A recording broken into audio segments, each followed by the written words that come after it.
Good evening and welcome to the Minions of the Zoo. I'm your host and keeper of the Harry Channel, and with me tonight are Minions DrFunctional, Jazz hands. Serenity Star 13, Hello. Prospero, Hello. and SkepTock. Hi, everybody. It's been For leading off with me. it's been quite the week here in California. Now it's warmer and Pineapple Expressy, and Yeah. stuff's just starting to be underwater again. It's gonna be interesting. Do you not have web toes yet? Well, things started off with, in Central California, the city of Watsonville, not a rich community, a very much an ag community where a lot of strawberries come from, closest to the ocean. Strawberries, artichokes, that sort of stuff. Yeah.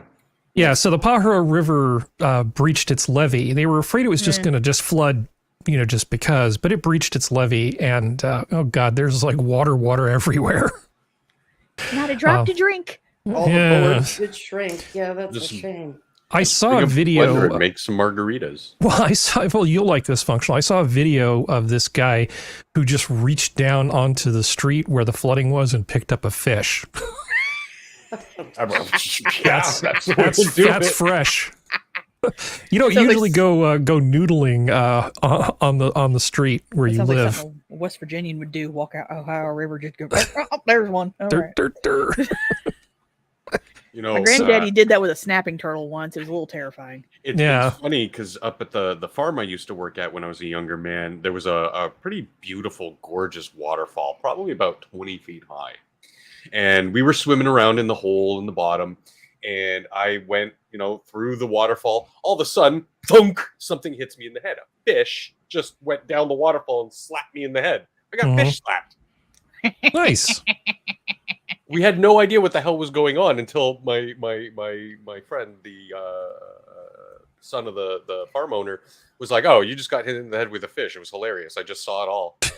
It's like, oh, okay. That is And this was before everything was just on video all the time. Yeah.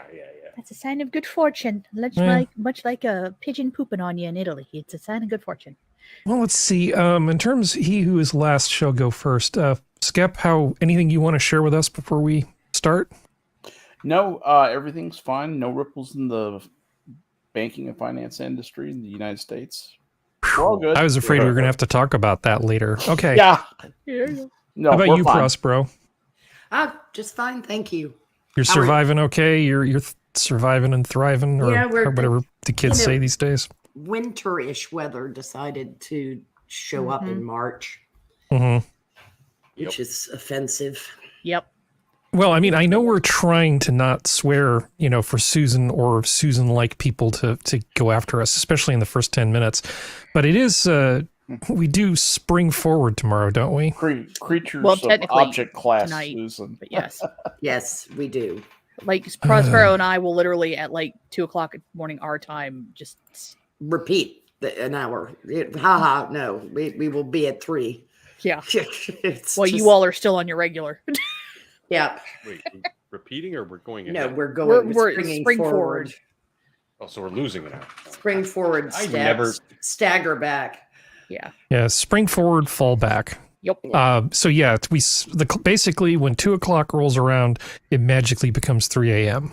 Yep. I've already changed my clocks. I'm so I impressed. usually do the same thing. I just do it the night before. do it It's the like- night before. It's so easy. I'm a terrible person. I don't change any of my clocks because they're all through the internet, so they change on their own. Yeah, really. No, you're a smart person. That's what you are. Well, initially, on my stupid motorcycles, they would have like a clock, and I would change it when daylight savings time would come around. And I quickly came to realize that the last thing in the world you want to know when you're on two wheels is what time it is. Yeah, really. Right. If you're looking down to see what time it is, you're in No, traffic. no, that's not it. That's not it. The point I'm clumsily trying to make is the time is what the time is. If Right. you're running late, nothing you can do about it. It should Yeah. it should not change your behavior on a bike one little bit. Your behavior should be, this is how I get where I need to go, in a timely and safe manner. Full stop. If you're running late, that doesn't That should have Right. no effect on things. So It should be I Schrodinger's realized, clock. Yeah. I just realized that I don't care. I mean, the clock on the bike is random. Yep. I don't, and I intentionally don't know what the offset is or anything else, because the last thing I want to know when I'm on a bike is what time it is. Yep. Yeah, 'Cause Schrodinger's clock. You don't look it just leads It might be, it leads might to not be. poor decision making. entirely. Yeah. Yeah. So let's see. I think I did call on you, right, Serenity? No, you No. Okay. Hi, Serenity. Anything you want to share? I So survived professional. I survived the windstorm. We're going to get the cold snap that Prospero was talking about, and we're supposed to get snow and rain like 2 days in a row. So pray to God the backup generator that's supposed to get here gets here in time, because I have a feeling, considering our fuck up of a power company, it's going to make the power go out again, and then I'm going to kill people. Yeah. No kidding.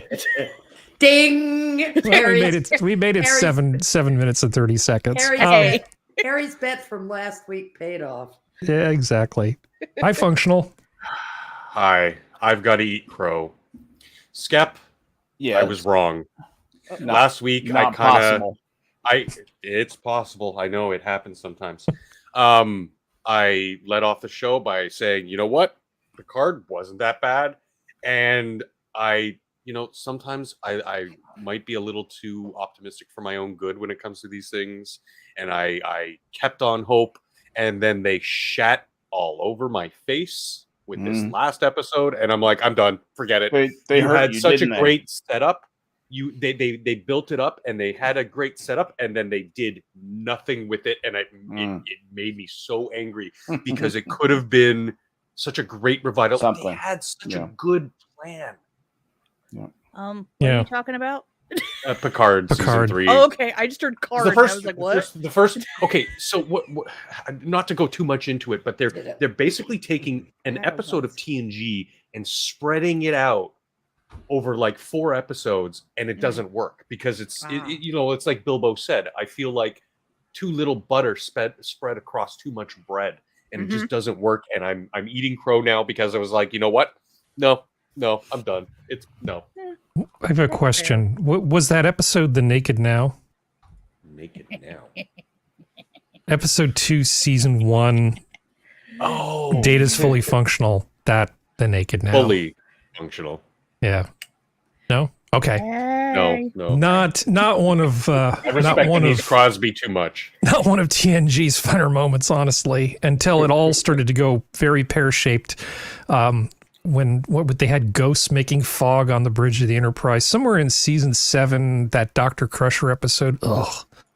Oh God! Oh my God! Man, Yes. the ghost. The episode of Abomination, the supernatural one. God, It was all Yeah, kinds it of was not not good. It was not a perfect series, but I mean, when Or it was any- good, it was great. When it or was any awful, it was Yep, just awful. yep. You're right. Or any episode involving Wesley. Yeah, I was surprised every now and then they'd even have a Majel Barrett episode that wasn't so bad. The one with her and was it Kelsey Grammer? I actually thought that was a surprisingly good episode Do because you they mean could have Brendan just. Ogden Stiers? Oh, was it David Ogden Stiers? David Ogden Stiers, sorry. Yes. Sorry, David the Ogden mash Stiers. guy. Yeah. Yeah, That was one of my favorite episodes. Of that was hers. actually a really good episode. I like But that's not what this show is about. As much as I would like it to be about that, it's not what this show is about. Let's see. What is this show about tonight? Harry? I don't know. Stuff and things. We should Yeah. probably start I hate talking about things. some of what we've got planned, though. Stuff is okay. Hate Let's things. find the correct window. Window. Where's my stupid window? Okay. While we're waiting, don't forget to drop a like on the stream. It really helps us out. Get some traction. In It the actually algorithm. really does. I mean, even thumbs if- up, even thumbs if- down. Doesn't Like, matter. They're share, both and interaction. subscribe. You don't have to They like us. You just have to like us. All right. So Engage with us. this stumbled across my desk, which is the Peter Buttigieg principle. So maybe this isn't something that they talk about much these days, but it wasn't that long ago when there was this thing that surfaced called the Peter principle. Now, the Peter principle basically says that if you have a person in an organization and they do a good job, they will just get promoted. And they will keep getting promoted until they finally reach a point where they do a terrible job. And then they will no longer be promoted, thereby turning an organization into a place where nothing actually gets done except for the new people working their way up to their level of incompetence. Yeah. And so go ahead. Well, I was just going to say the thing about Buttigieg is I know this article is trying to draw the conclusion because, you know, he's Pete Buttigieg and the Peter Principle and all that sort of stuff. And it's anybody who's known people in like the government or a big company has seen this happen a bunch of times. Yes. Where you see somebody who's not really particularly good at stuff, but they've just stuck around so long that eventually they just sort of get promoted to their level of incompetence. Even if somebody has a clue, but Pete Buttigieg, in my opinion, is failing upwards, which is like the next level. This is my point. I've heard people talk about, you know, the Peter Principle, you know, and even Parkinson's law with respect to Buttigieg. But he's doing something a little bit different, and it's even worse than the Peter Principle. In the Peter Principle, people do a good job, you know, and they get promoted, and then they're in charge of a bunch of people. Maybe they're not as good as being in charge of a bunch of people, but there's still enough technical stuff in it, you know, where they're not good managers, but they still get the job done, and so they you know. They're just hard chargers, so they get promoted to the next thing until they become incompetent. Then that's where they stick. Now that was a very cynical point of view by Lawrence Peter, you know, many years ago, observing the industrial processes of the 1950s and 60s. But here's what Buttigieg is doing. He's doing something different. Second order Peter Principle. He not only crashes through his level of incompetence. He smashed that ceiling a long time ago. He is in towering heights above what his level of competence is. I doubt that Pete Buttigieg would be able to do much more than maybe work in a call center, you know, fielding simple calls. Truly, in terms of what he's capable of doing, he sounds well spoken and everything, but actually he's just a trained house cat. He is not a very smart man, but because of his manner and his immutable characteristic, since gayness is an immutable characteristic, and his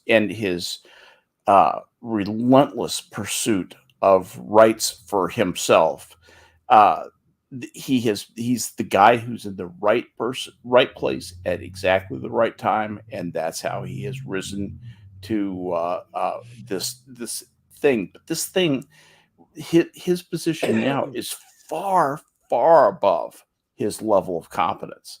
He could not run any of the departments he's in charge of. He could not run one of them, guaranteed. I'm sorry, I'm soapbox. No, you're absolutely right. Now, I know that Prosper is probably anxious to comment on this. I'm sorry about that. Oh, no, don't worry about that. That ship has sailed. But I wanted to ask, before we got too far down the line, Functional, is there somebody in your government that you think is a good analog for Pete Buttigieg? Who could that be? I think it's interesting because I wanted to say, like, I think both of our governments, you know, from the very top, are embodying this principle of Peter, of failing upwards.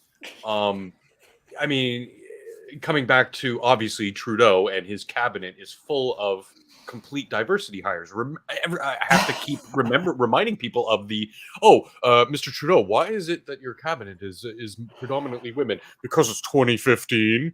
Like, you know, it's a non-answer. It's just a bunch of check boxes he had. Oh, okay, we got a minority here, we got diversity here, we got women here, and the same thing has happened with the Biden administration. He literally got the highest office in the land by not leaving his freaking basement. So, I mean, I don't blame Buttigieg, but it's leading by example. They failed upwards. Him and Kamala failed upwards their entire career, and so they appoint people like them. It's in group preference. Yeah, you get like the person. I mean, I have to be careful not to dox somebody else or dox myself, But I'm thinking of this one person in particular who, she was not particularly nice. Okay, she was like really, really aggressively mean to contractors who would come in to do cabling, for instance, for contracts to like wire terminals to mainframes and things back in the day. But man, she put in her time and ended up being the person whose job it was to go around the cubes, making sure that nobody had what are those stupid power strip things plugged into another power strip, because that's against the fire code. That was like her job for a while, just going around with a clipboard, making sure that change power strips. Yeah, making sure that nobody had daisy chained a power strip, in their cubicle, or that they didn't have like a space heater or something plugged in that was going to throw a circuit. In my case, one of my clients had Christmas tree lights and it blew up his server. Nice. But eventually she just stuck around long enough that she actually ended up being in charge of stuff. Jesus. I mean, I've seen it firsthand, but I mean, to her credit, she did actually, grow into the position, and at least, when she ended up being in charge of stuff, she actually tried to do a pretty good job. I mean, I don't have any particular up the handle so carefully. Yeah, I don't really have any animosity toward her, but somebody like Buttigieg, yeah, he's just like a serial screwer-upper of things. He's singularly unqualified, and I just don't feel that somehow his bedroom practices make him the best person in the country to be in charge of the Department of Transportation. No, and one other thing is the Department of Transportation, there are certain cabinet positions that require competence, and there are certain cabinet positions that are handed out as bonbons to party faithful. And transportation, labor, secretary, the secretaries of those departments don't ever have anything to do. It would be dangerous if they did. If Pete Buttigieg could actually affect the systems of transportation in this country, it would be like giving a 3-year-old a loaded 45 in a crowded auditorium, a drunk 3-year-old. Nothing good would happen. Yeah, nothing good would happen. So, Prospero, you're being very well behaved. Do you want a piece of this? Skep actually mentioned it, and there has got to be a parody somewhere of someone singing when Pete was a lad. He served a term as office boy in an attorney's firm. And he cleaned the windows and he polished. Yes. He cleaned the windows and he swept the floor and he polished up the handle on the big front. He polished up the handle of the big front door. And he polished up the handle so carefully that now he's an admiral in the King's Navy. The ruler of the Queen's Navy. Rulers of the And then Kamala polished the knob a little bit more. Yeah, well, I mean, speaking of knob polish. That's because she is little whore. Hey. I think what Skep just said was worse than me saying the F word. That's all I'm saying. Yeah, I know. I'm just going to throw the allegedly up there. I don't know if that solves anything. Her first position was sitting on Willie Brown's staff. Just understand that. Yeah. It's okay, Daddy Susan. It's been 20 minutes. I believe she was working under Willie Brown. Yeah. Boy, was she. Yeah. But anyway, Serenity is still here. Do you want a piece of Mayor Pete before we move on? Good old pothole Pete. He's an idiot. That's all I got. Because I mean, the dude, like, you waited a month to come see the people in. I still say Palestine because I'm West Virginia, East Palestine. Like, I got no respect for you, but you never had any respect for anybody to begin with. Yeah. 10 days before he even gave a comment. Yeah, I know. Like it's one of those things that. It's what I said on, obviously it wasn't on the last episode because I had no power, but the one before that where it's like, there's very obvious, I feel personally, allegedly, that there is very targeted stances by certain people on certain groups. And I don't think they quite understand that this is not high school and rednecks hold grudges. No. And Midwesterners hold grudges. You do not want to do this. Yeah, to be as charitable as possible. I mean, as charitable as possible, the optics are bad. Oh, yeah. Yeah. That's my stance. That's being the most charitable I can be. Yeah. It's very polite of you. Let's see. What is the next thing?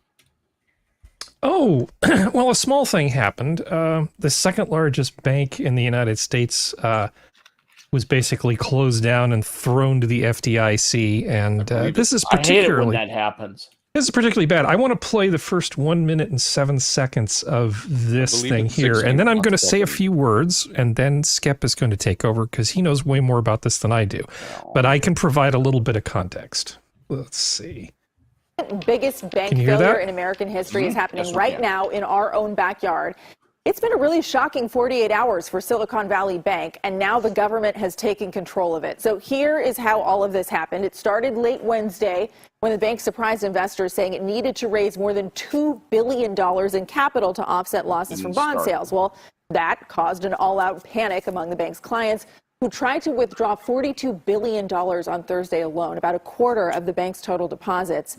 The company's shares tanked 60%. Shares were halted altogether this morning. And now the feds have seized control of the lender. Silicon Valley Bank is among the top 20 commercial banks in the entire U.S., according to the FDIC. Its collapse is a huge deal. It's the biggest bank failure since Washington Mutual way back in 2008. Today, at the bank's Menlo Park branch, there was a line of about 50 people waiting in the rain, desperately trying to withdraw their money, but that didn't happen. Instead, FDIC representatives told them, come back on Monday, and then you can withdraw up to $250,000. SVB says half of all startups that went public last year were their customers. A huge portion of the Bay Area economy is tied up in all of this. Yes, that is the salient point. half of all these Silicon Valley startups basically bank through Silicon Valley Bank. So I don't need to belabor this point too much, but the way this game sort of works is you have an idea, you go talk to some venture capitalists and you say, give me money, and then we will go do this thing and we will all become fantastically rich. When you approach the venture capitalists, they sort of like trying to pitch a movie idea. They have a whole machinery, a whole apparatus of people and processes and things in place. And what they will literally say is, okay, we're going to do this thing. We're going to transfer this money. Go see my guy over at Silicon Valley Bank. And they will set your new venture up that we're investing in, there. Mm-hmm. And so, the people go out to Sand Hill Road, they talk to the VCs, and next thing you know, they're doing business with Silicon Valley Bank because that's what one does. Mm-hmm. That's what the relationships are, because everybody's just sort of used to putting money in and pulling money out of that particular bank in that particular culture. So, yeah, it's the second biggest bank, and it's not the end of the world, but in terms of what it's going to do to a whole bunch of these startups in Silicon Valley being able to just make payroll is going to be really, really painful. I did some consulting, it was like 2000-ish, for this company in San Francisco, and they were actually going to be doing really, really well. They had a fantastic business plan, all that sort of stuff. The CFO was inexperienced for this startup, and he just made like a little mistake, and it literally caused the whole company to just sort of collapse. They took the money that they had on hand, through one hell of a blowout party to wish everybody go have a nice life, and then just closed up shop. It is so easy for a startup to implode that something like this could just be the death of a good number of those startups. This is a big deal. So anyway, real quick ahead. question, because I have a feeling Skep's about to rotor up here in a second. Is this all just startups in California, or is this startups across the country? Well, a lot of these startups are located in California, but many of them are located in other places as well. That makes it And And it's not just startups. There's Oh yeah, that No. Yeah, the startups made up, I think it was somewhere about half of their clientele. So there's some serious power players that use that bank as well. You wouldn't get to be the second largest bank in the U.S. just If you dealing were with just Silicon Valley startups. I No, was I just just- trying to say there's a reason why so many of the Yeah. startups were in that particular bank as opposed to Bank of Because that's what they Bank of America or some other thing. Capital Yeah, One or exactly. That's what they specialized in, which I has been a huge industry for the States is the tech sector. You guys have innovated, and Silicon Valley has been a blessing to the world in some cases with some of the developments they made there. So, to have that sort of localized, air quotes here, community bank kind of makes sense. Yeah. Well, No, if you're transferring like $200,000 just to basically get something started, and you just gave somebody a check for $200,000 and said, okay, go on down to Wells Fargo and try to deposit that. Wells Fargo, they would hurt themselves laughing at you when you asked them how many days it was going to take for that check to clear. Yeah, really. There's a reason why all of the money is just circling through, or was circling through, Silicon Valley Bank. So I just wanted to provide that little bit of context, because that's the only part of it that I actually know something about. And Skep knows way more about this than so I'm just going to throw to you. Do you want to display stuff, or do you want me to show links, or what do you want me to do, Skep? I may have a screen to present here, but most of what I have is just words. Okay, go ahead. It's all you. Here's the cat out of the bag. And not just is he roboting for anybody else? Yeah, can you start over? Your signal dropped terribly, Skep.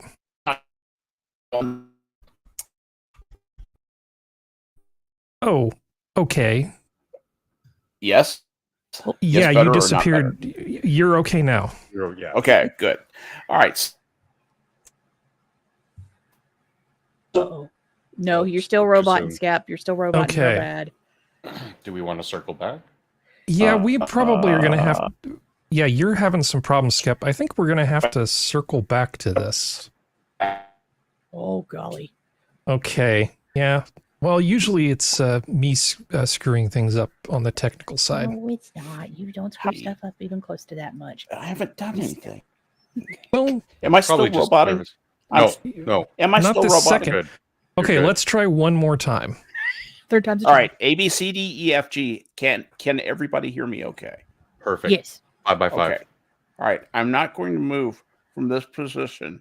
I'm not even going to move my lips while I say this. Please move your lips. All right. So this did not start 3 days ago, like that report said. This actually started 3 years ago. 3 years ago, the guy who was in charge of operations at SVB, Silicon Valley Bank, went to the regulators. Specifically went to a bunch of lobbyists with with a suitcase of $500,000 in his hand. Basically, handed the suitcase over and said, "Change this regulation so that we are not covered by it. What we want you to do is take this from institutions that do less than $50 billion. We want you to only scrutinize institutions that do less than $250 billion." What that had the effect of doing is putting more discretion back in the hands of the chief executive officer, who turned out to be irresponsible. And what he did was he said, "I've got to manage the liquidity requirements for my bank." Now, very briefly, what liquidity requirements are is the amount of money you have to have in a liquid state where you could provide cash. And actually, the technical rule is within 24 hours. You have to have a certain percentage of your deposits convertible into that. So here's what they do: that you have this huge pot of money. You know, when a banker gets handed $1 from a depositor, he gets an asset and a liability instantly of $1. That's the way the banking business works. So he's got these assets that are also liabilities, and they're just sitting there. So he puts them to work. How does he put them to work? Well, he loans them out. He puts them out at very safe loans in things like commercial paper, bankers' acceptances, short-term debt obligations that carry a very low coupon rate. They pay a very low rate of interest. What this guy did was he said, "I'm going to buy long-term treasuries, okay, because they're safe, right? Because they have a much higher coupon rate than these low coupon rate paying bankers' acceptances that are the usual stock in trade for keeping a big pot of money around and keeping it safe, absolutely safe." So he instead of settling for 0.9% interest, he was getting like 1.8% interest, but he was tying up the money for 30 years or even in 10-year notes too, I guess. tenure. Anyway, it doesn't matter what they're called. So so when interest rates went up, when Biden gave away the store and basically torched our currency, inflation started. This push inflation started.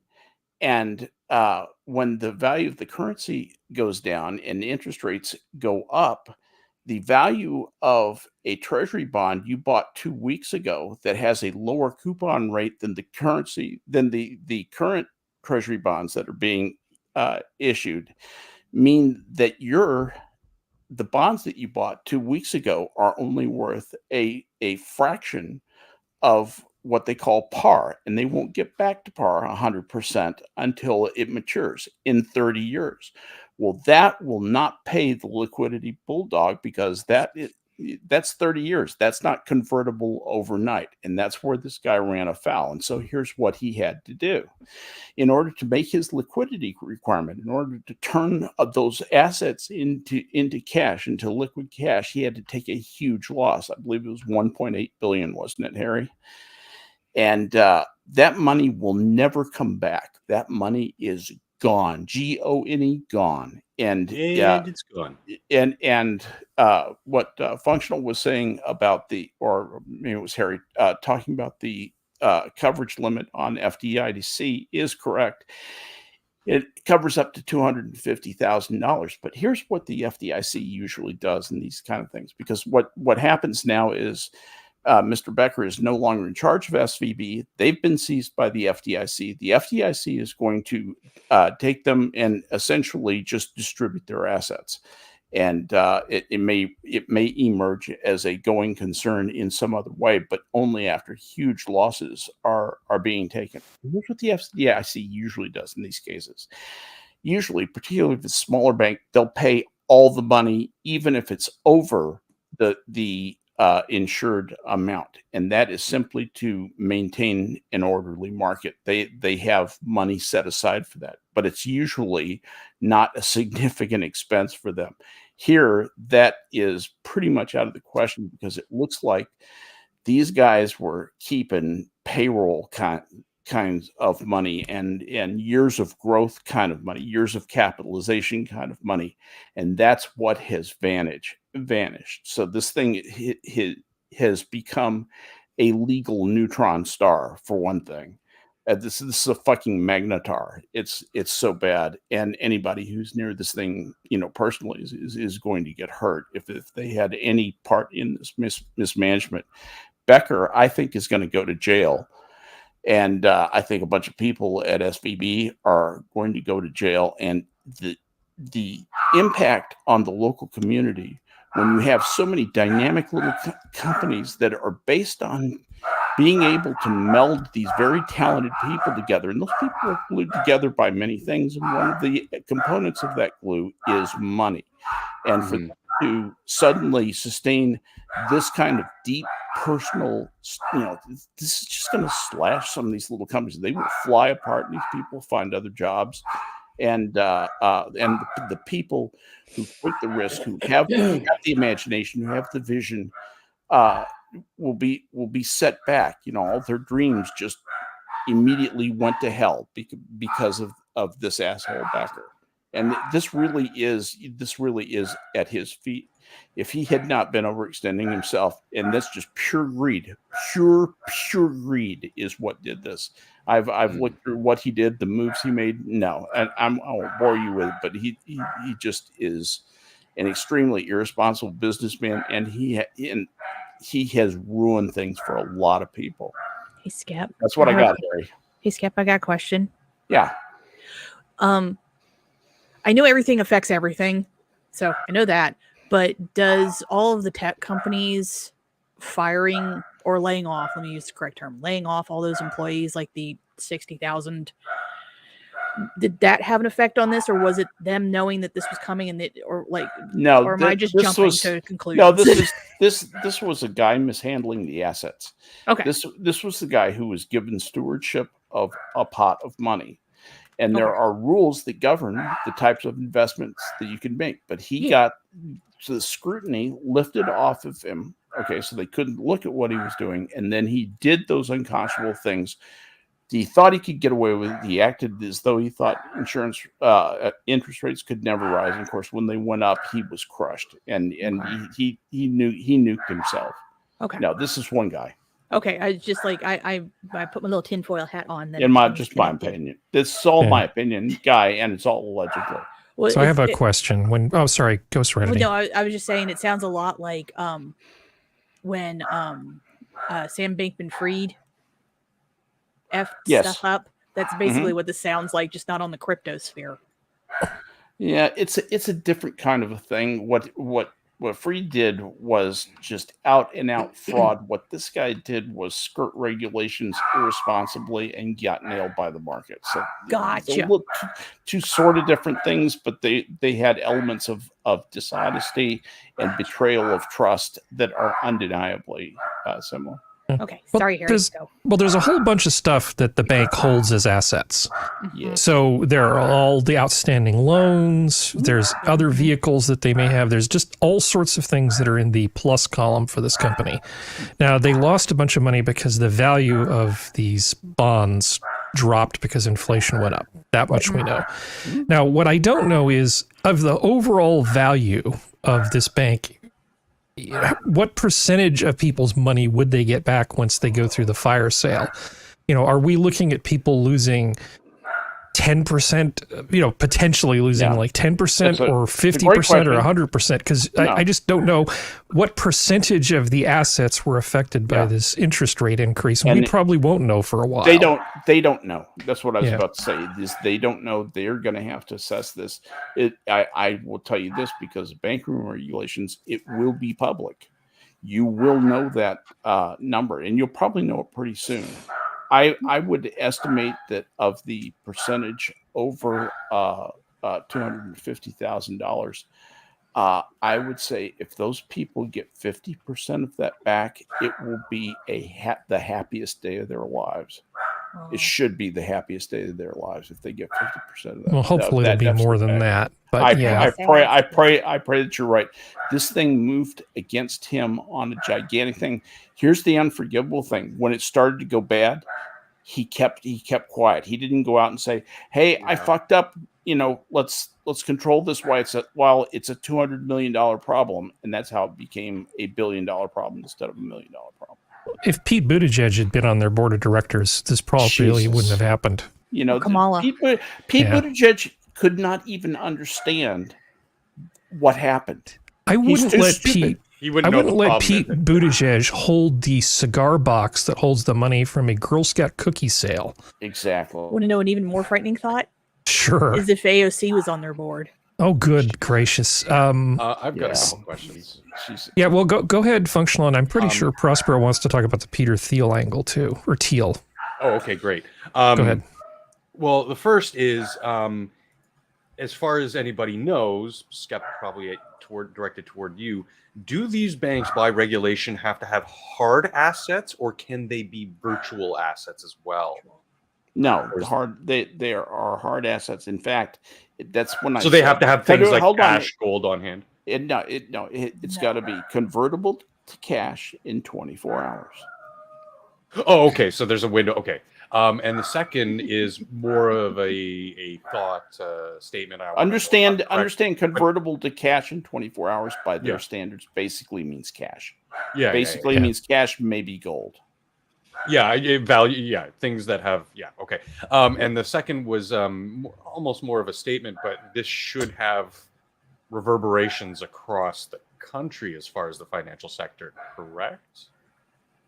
The impact might be lesser or more depending on how close they are to this. Well, there's two kinds of impacts. There's a impact of financial institutions, which will be not that tremendous. It'll actually be an opportunity for other banks to come in, pick up clientele, to help pick up the pieces. Probably sell chunks of the clientele off. There's that. Where this will have an effect is in the real loss that is sustained broadly across Silicon Valley. I'm really concerned that this is just the worst possible time for this to happen, Harry, don't you think? I mean, you mean 2023? Yeah, 2023, as in the current year, is about as bad a time for this to happen as you could possibly imagine. Yeah. I will tell you this. I called up a friend of mine, good friend of mine, who's a corporate lawyer, a high-powered corporate lawyer, and talked to him a little bit about this. And he said, "Well, it's okay by me personally." He said, "I got a letter from Stanford Credit Union today saying we have absolutely nothing to do with these no-talent ass clowns over at SVB." And so I expect we're going to be getting a lot of that kind of mail from people. Saying, we're a bank that doesn't do stupid things like that, and in the case of Bank of America, we're no longer associated with the mafia. Yeah. Allegedly, They made Wells Fargo stop advertising that in 2008. They were the one bank that didn't require the bailout and asked not to be a part of the bailout, and they were forced to be a part of the bailout because the other banks did. No, the other banks are doing it. You have to do it too, even though you didn't expose yourself. That was the Ford syndrome. Yeah. Remember, Ford Motors had to take Ford Motors, right? Yeah. Well, I think I'd like to end on anyway. Well, we do have to move forward at some point. But I think it would be good to have Prospero talk a little bit about the Peter Thiel thing and the blame game that's starting up, and then we can move on after that. But we have to touch on that, and I think you need to be the person to tell us. Well, I mean, I only dug into this about as far as Twitter threads and taking little peeks around to, the current zeitgeist of the ignorati is that Peter Thiel, because he's a venture capitalist, and the wrong kind of gay and supported Trump, because those are usually their reasons. It had to do with this. This was somehow or another his fault. Now, Bloomberg was reporting that as of Monday morning, Thiel had no money at SVB at all.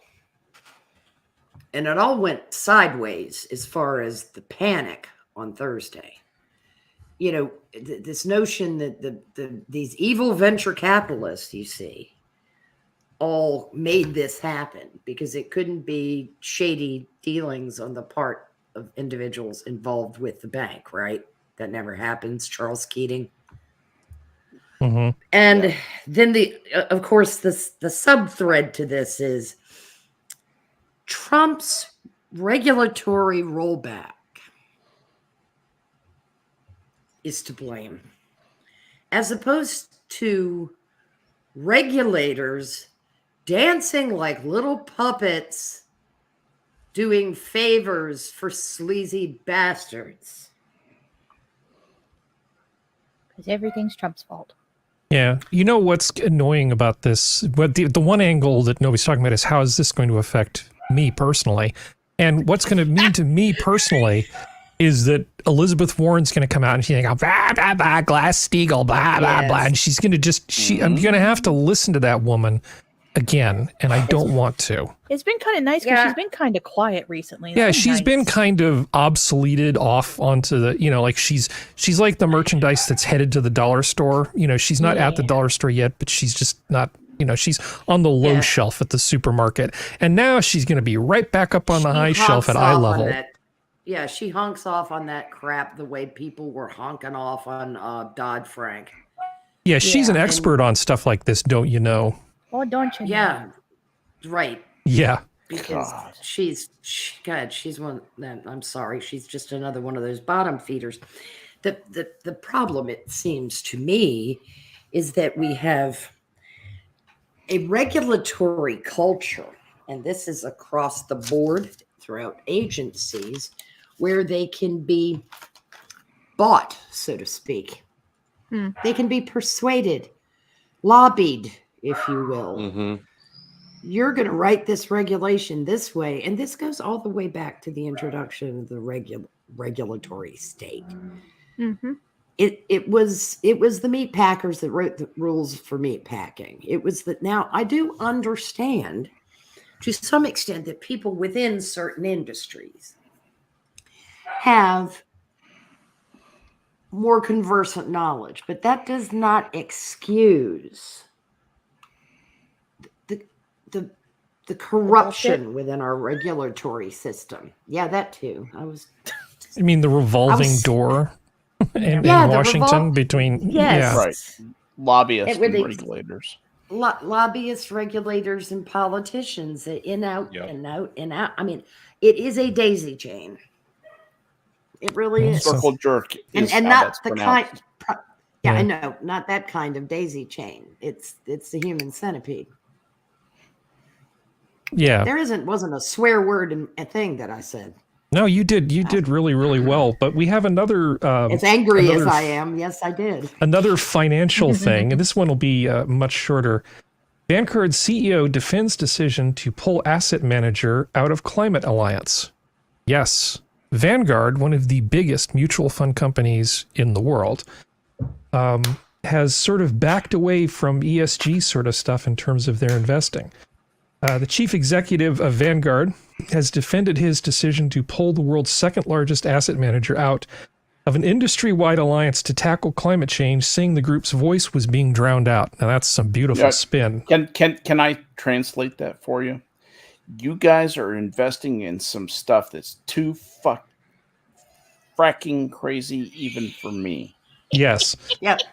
In Your boop December- should be, and I'm not risking. I have a fiduciary responsibility to my clients, and I am not risking going to prison because of the boop shoobies that you guys are trying to pull on people. Or That's just not or right. just being a giant loser by losing all of your customers' money. Vanguard's a pretty good outfit if you look at their track record. But anyway, I have a lot of money in Vanguard. I actually like Vanguard. Their no load stuff is good. The One Up on Wall Street is a decent book. Anyway, in December, Vanguard resigned from the Net Zero Asset Managers Initiative, a coalition of 301 asset managers committed to reducing greenhouse gas emissions.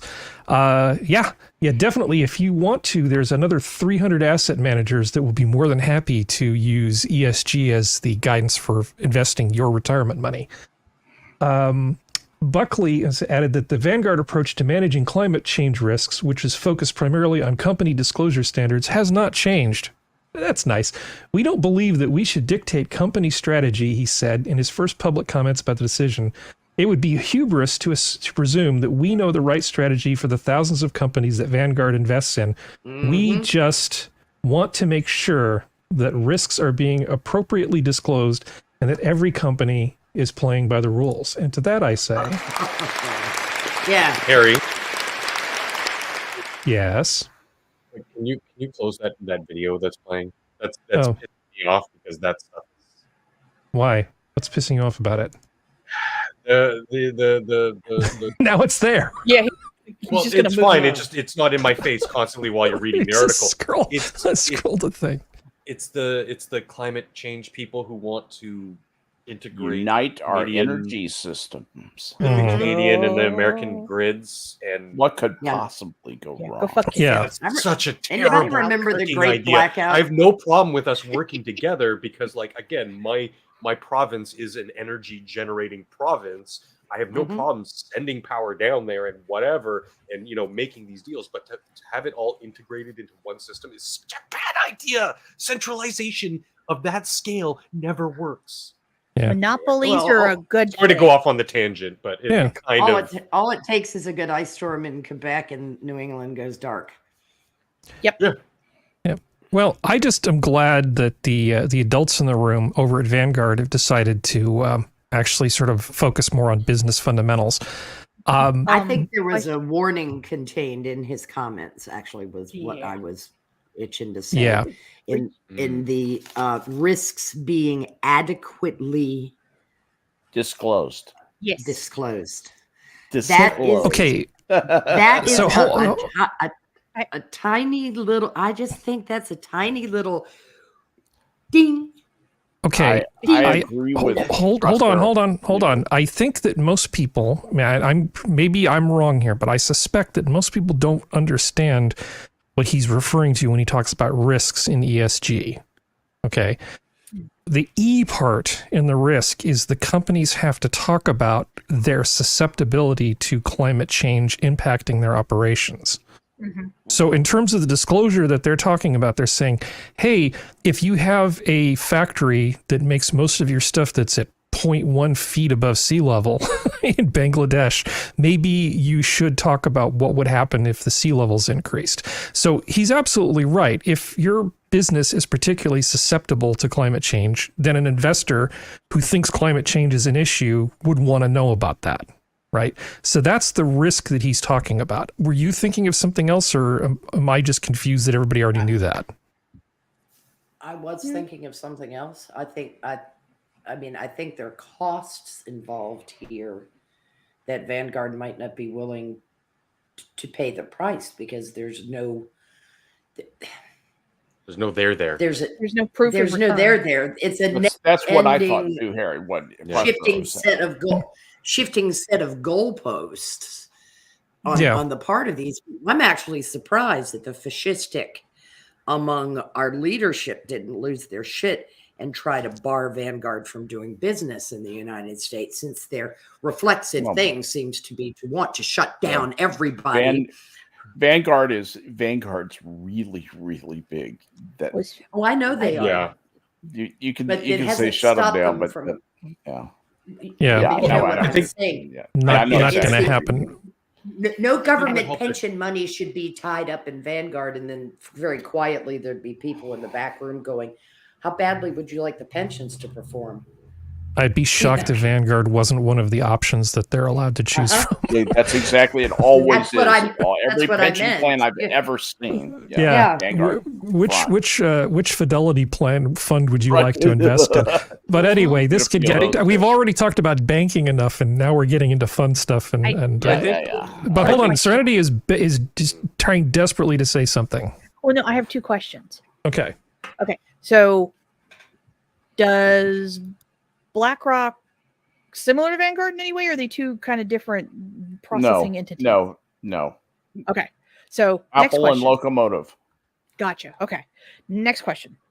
Does Vanguard saying no, do you think this will be a flag to other of the 300 that we know of to also say no? No. Because they're not that smart. Okay, I think Vanguard is getting out ahead of the. I think they're ahead of the wave of change. Gotcha. I think so too, but I don't. People, once they invest in something, most people are not that good about. No, the other fund managers. The other fund managers will eventually, but I don't think it's going to be like all of a sudden. Oh, well, we should change. Okay. I think there's going to be some delay, because people do not generally like to admit that they've done something wrong. Well, they're getting, the other fund managers are just at the getting drunk over it stage. You see what Vanguard's done? Yeah, I got to get drunk after work. Yeah, let's get drunk over it for about a month and figure out what we're going to do. Maybe eventually we'll be as smart as Vanguard. Don't get me started. I ask questions because I do some investing stuff on the side. So I no, that's good. That's good. Are there any questions in chat that I should be paying attention to and missing?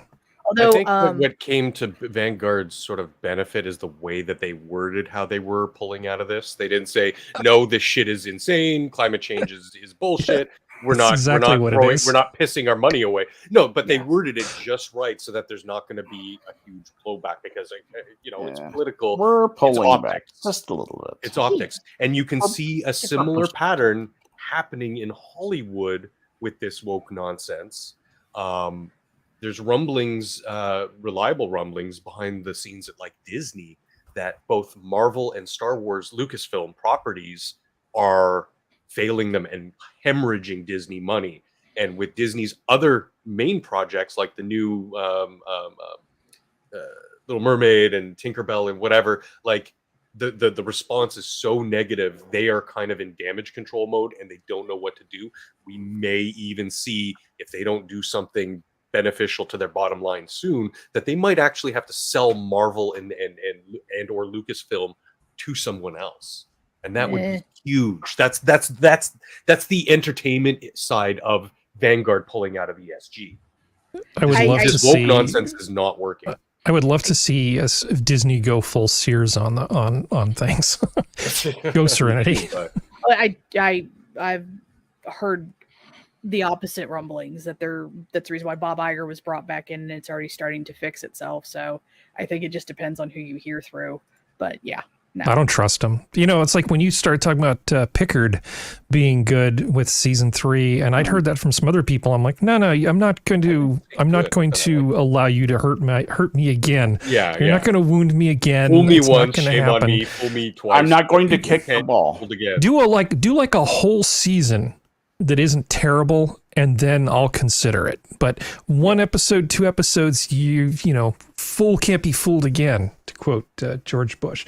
So, Functional, while I've got your attention, you know how I love to talk to you about food, right? Roger Daltrey. Food. Because we're both former hospitality industry professionals. The KFC Double Down is back for 30 days. So, for anybody who doesn't know, it's basically like bread just gets in the way of fried chickeny goodness.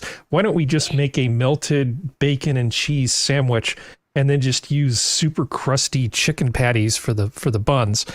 What's your opinion of this? Is this like a brilliant idea? I mean, I think the fact that they're only bringing it back every now and then to kind of hype it, I think that's a brilliant idea. But do you think this is... Well, yeah, they're riding this? those coattails of McDonald's McRib. Yeah. Exactly I mean, it's the same marketing strategy. You create a lack in the supply.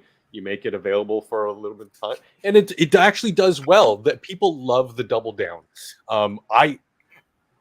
A little dark secret, I love KFC. Up here, I love KFC. I don't know if I know food is a little bit different from border to border, but I'm guessing it's pretty much the same because KFC is just one of those brands that it's just kind of like the same. We might just have different chicken inside. I love the Double Down. I get it without the cheese because I can't have the cheese, but it is so good to just have these 2 chicken patties, no bun too, and just bacon in between. Oh, I love it. I love corn. There you go, Cannibalistic Wizards with me on this. Oh, it is the Eric Cartman sandwich, really, though. Although Eric Cartman would just basically get the bacon and the cheese and just the crust from the fried chicken and just leave the patties out, I think. And maybe I'm reading too much into it, but it's also kind of responsible because it is so damn fucking good and so terrible for you that they don't want people to be like, eating this for 6 months straight and like going, oh, KFC made me fat. Like, well, it could. Better between slabs of Texas toast. That thing is chock full of addictive elements. The grease, the salt, Except it's KFC, for heaven's sake. What about what about you don't slapping like KFC, two cocaine infused French toast slabs on each side and make it just absolutely perfect? Oh, that would be amazing. Now, if that were Papa, If I were only a young man. The most addictive sandwich ever. And just a dash of love, and by love I mean fentanyl. A love drug, not Prospero wants it with better tasting chicken, is what she's trying to say. oh yeah, I will not eat KFC. Yeah, it's not food, really. But like fried chicken and bacon together. It's the worst. It is the worst chain fast chicken that I can. Their oil's not fresh, and you can taste it. It tastes like shit. And it permeates. It's when you peel off the skin, there's oil between the meat and the skin. That's wrong. That's not how to. I call that the love layer. Is that congealed stuff? That pasty congealed crap? That's because it's. Oh, you're making me hungry. I've seen it runny oil, and it's. I can tell you why that is, Prospero. Because when you make fried chicken, proper daughter of the South that you are. I don't. You don't? Okay, Serenity, do you make fried chicken? Please tell me that the guy from California is not the only one here who makes fried chicken. The guy from Alabama and Texas. Okay, so when you make fried chicken, you cook it at a temperature where basically the steam coming out of the food is supposed to essentially keep the oil from penetrating in. It's supposed to be the right temperature to have it cook fully but not get greasy. Now, what KFC does in order to feed lots and lots of people is they use something called a pressure fryer. So that steam does not do anything. If anything, you're actually forcing hot oil into, the product. That's exactly what and other places manage to cook their chicken. I forgot about that. Where they don't infuse that much grease in it. Well, don't use a pressure fryer. Yeah. Thing one. Yeah, I mean, you get Popeye's tendies, you don't get that crap. I make perfectly good fried chicken. Awesome. I've actually gotten the food pretty good at it. Very honestly, even chains, the food is very different up here than it is down there, and that's probably the key reason, Harry. They use an open fryer up here. Oh, good. Yeah, I mean, because then they can manage their. Pressure fryers have their place. I mean, you can use them successfully with like they're amazing for French terrorists, pedophiles. Yeah, you know that's when you use that's when you're forcing the hot air into the meat, the hot oil into the meat. I prefer the bronze bull personally. Okay, you people. Anyway, moving on. Hijacking the stream. One more fast food thing. There's a guy who's decided to say, look at me, by sort of doing what Morgan Spurlock did, but not quite. Super downsize me, Tennessee man going on 100-day McDonald's diet to improve health. You can do that. Now, sorry? You can do that. Yeah, you can do that. And the thing he's doing that's different than Morgan Spurlock is he's putting all of his stuff on the TikTok, as the kids call it. And he's actually been losing a fair amount of weight, but the difference between him and Morgan Spurlock is he's only eating half of each meal. He'll go to McDonald's, he'll order, pancakes and hash browns and all that sort of stuff, and then just eat half. Or he'll probably put himself on about a 1,200, 1,500 calorie diet. Yeah. And surprise, surprise, he's losing a little more than a pound a day on average. Yeah. Imagine my shock eating I know. less and losing weight. It's so peculiar how that calorie count actually matters. But not not all. And some people are actually healthier the fatter they get. Yes, of course they are. Yeah, that's totally true, Susan. Healthy at any size. Now, he's actually also getting the blood work done, and so far his numbers are actually all improving. It just goes to show that the whole idea that if you're going to diet, that just changing what you eat is somehow the magic bullet. Now, the magic bullet is reducing the amount of food. Yeah. That's the thing, because if you eat 6,000 calories of high quality, organic, biodynamic, ESG compatible food, you might have a rosier complexion, but you're still going to be, you might as well just have Goodyear tattooed on the side of you. You're going to look like Trigglypuff. Yeah,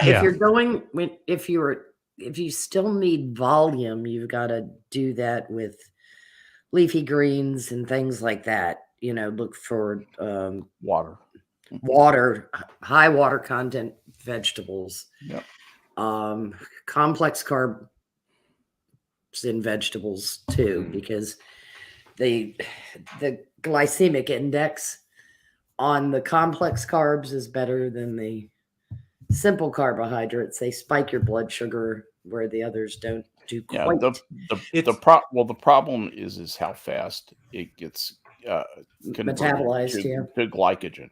Yeah, and the glycogen conversion rate for straight disaccharide sugars is called nothing flat. It's called immediate. The only thing that burns faster is alcohol. Anyway, enough of that. And we also constantly forget, it's energy in, energy out. And as we leave our young adulthood, where we're pretty much most of us are at our most active, and then enter like the professional world or something, and we don't be as active, but our eating habits are the same. Yeah, you're taking in more energy than your body needs.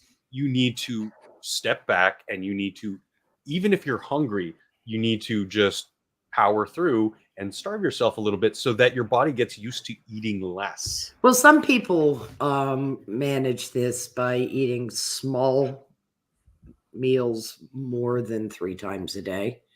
Yeah. So that they don't get the twitches. Yeah. But it's, we've got this. A friend of mine said years ago, one of the problems is that the foods that are so good for you are so very aggressive to eat.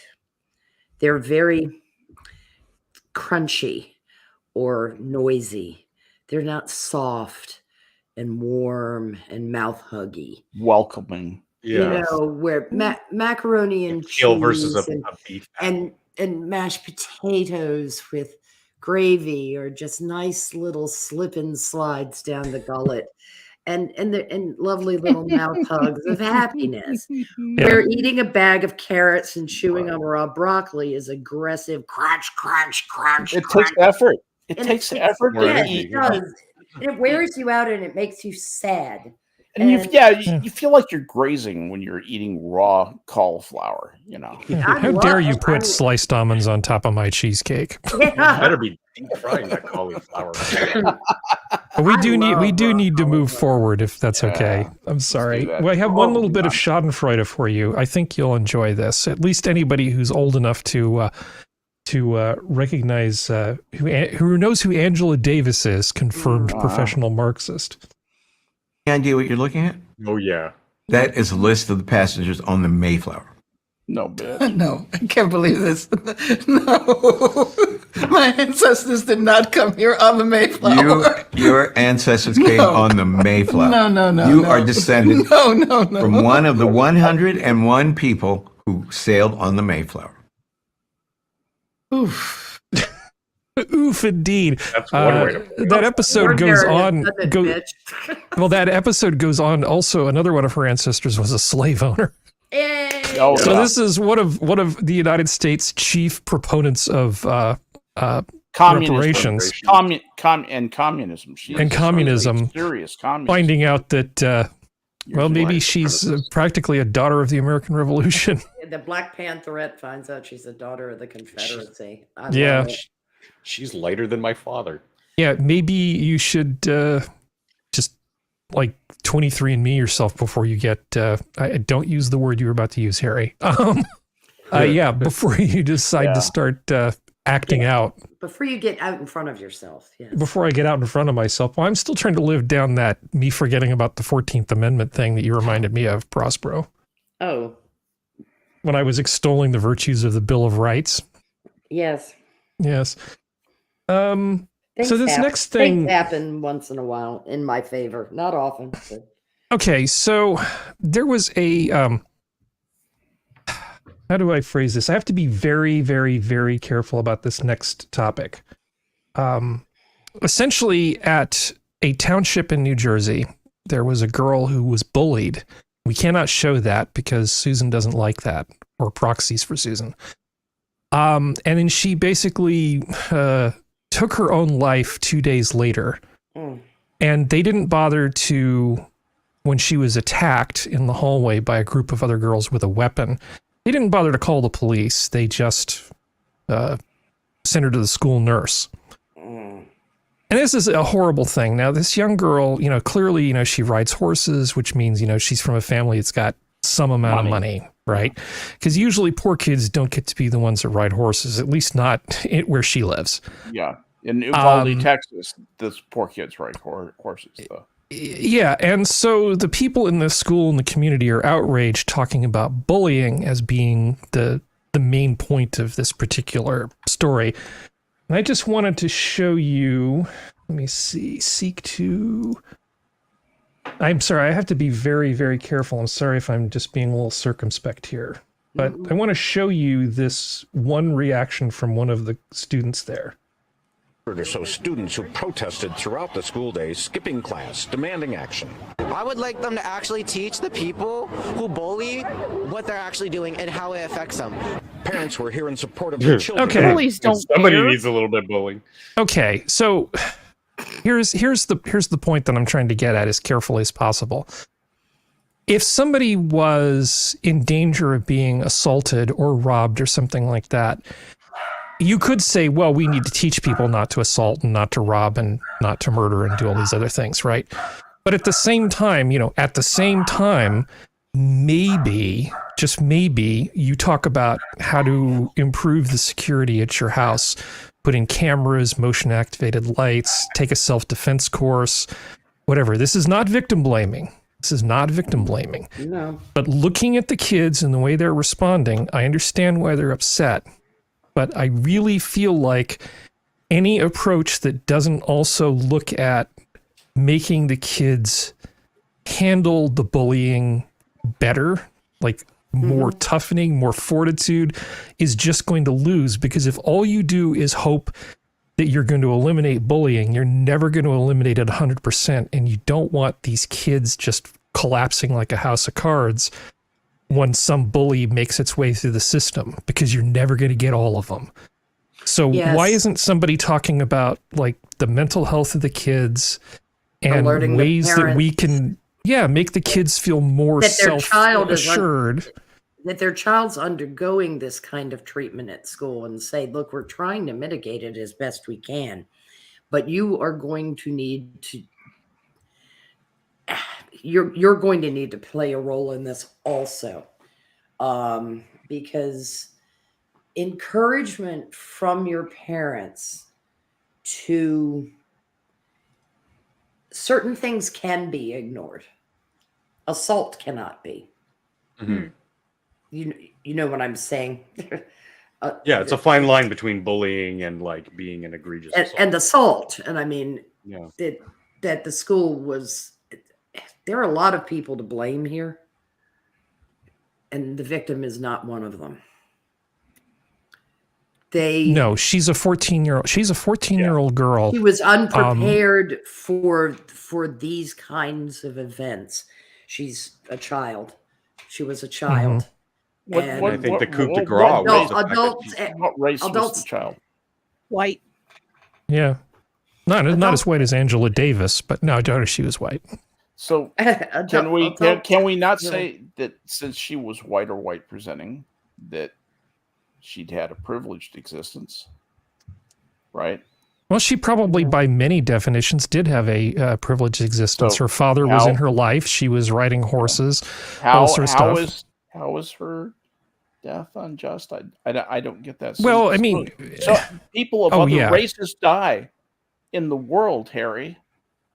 People of other races die, Harry. Yeah, Skep, I actually had an IRL conversation with somebody, a good person, a decent person who I like, who's very smart today, where the topic of, I was talking about how the crazy thing in Oregon where somebody was proposing that, if you're under 25, you can't be tried as an adult for murder. Now, this is just a bill that somebody was proposing. It's not the actual law in Oregon, as bad as Oregon is.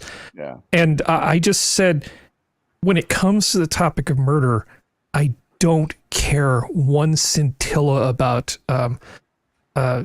restorative justice. I just don't. I said it might explain something we can do to fix things moving forward, but restorative justice is just not something I'm concerned with when somebody's taken somebody else's life. I just don't care. Right. I don't care at that point. If you want to talk about somebody who's like shoplifting because they got to feed their family, okay, we can have that conversation, but that's not what we're talking about. We're talking about murder. Now, in this case, this young girl took her life, and, it's not up to me to decide whether we did right or wrong by her, but looking at the kids and the responses that the people are having to this thing, I think that they need to spend a little bit more time working on the mental health of these kids and making them have more fortitude and just more ability to sort of deal with adversity, because you're never going to get rid of all of it. The government is not going to save you. Your parents are not going to save you. ESG is not going to save you. No, these children are being raised to be brittle little pills and we train them. We train them to react. Almost like Pavlov's dogs. Remember, when this happens, you're triggered. You get attention when this happens, like rewarding the dog with food. Ring the bell. Okay, when ring the bell, you're going to get attention. Attention feels good. So serotonin must flow. And that's we train them to react. We have to stop doing that. We have to stop doing these training children to do psychiatrically unhealthy things, to behave in known bad ways. Yeah. Proven bad ways. It's Maryland, by the bad way, that wants to get rid of the age 25. the adult requirement. Yeah, Yeah, I think. Maryland. Hold on. There was a good comment from chat, which is, I think you're right. Part of it wasn't just the fact that she got, assaulted in the halls, but that somebody videotaped it and put the stuff out there. So that's a new dimension to things. Yeah. Yes. That my generation did not have to worry about.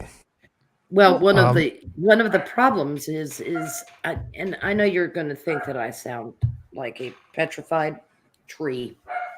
I am so old and so old-fashioned, but part of it is 14-year-olds shouldn't be on social media, in my opinion. Oh yeah. The computer. Here's the thing. I would have been a horrid mother from the eyes of some poor victim child who could have told all their friends what a draconian biatch I was, because their phone would call us, mom, dad, the police. Their computer would be in a public space in the house, and it was for schoolwork only and not for dicking around on social media. There would not be the Facebook or the Instagram or the TikTok or the Snappy Chats or the WhatsApps or the anything that's not educational. Yeah. Nope, and nope. And I'm so sorry that all your friends, I could hear myself saying what my parents said to me. Well, if all your friends were jumping off bridges, would you do that too? If all Now my drive you friends the jumping bridge. off bridges, I would presume they had a good reason for doing so. And while I might not jump off the bridge Yes. immediately, I would certainly look into it and see if there was something there. My dad would have slapped you into the middle of next week. At least I didn't go litigious on him. Didn't actually, Jimmy he Stewart, when his bank failed, jump off a bridge? Yes, Yes, Saying. that's what he was planning on doing. Nearly. Yeah, Nearly. that's what he was. You're Until Clarence said no. Now that's part of the problem with this is these parasocial the relations. banks failed. I'm sorry about your deposits. and The to your points parasocial- of them being a little bit more fragile, it's the push that was fairly recent as well to sort of like have a zero or near zero tolerance for bullying. But in this case specifically, the staff knew about it. The people who are supposed to be in charge, that you go to, positions of trust that you can confide in when stuff goes beyond just the bullying. I wonder how many other Nobody stepped instances of bullying they were aware of. Mhm. I wonder how. There's more video, but I can't show it because the last time I showed something violent happening, Right. Susan-like structures had their way with our channel. So that's why I'm just saying it's not a singular event. It's a pattern of behavior. Well, it can be a singular event or it could be a singular event. if you do it right. Yeah. I mean, Okay. Hold on, Serenity hasn't had a chance in on this. Well, hold on, Prospero, please finish your thought, and then Serenity. Actually, there wasn't particularly much to finish. Okay. Well, I was just going to talk about Marcus Aurelius. I'm not being passive aggressive. There wasn't much to finish. Okay. So I say this is coming from someone who went to a very large high school and actually knew a couple kids who bullying happened and killed themselves. And this was before social media. Mm-hmm. The issue isn't kids being taught about bullying because, as it was stated in the comments, I think it was Assassin, the bullies get off on it. They don't give a gosh darn crap if they're told that they're bullying.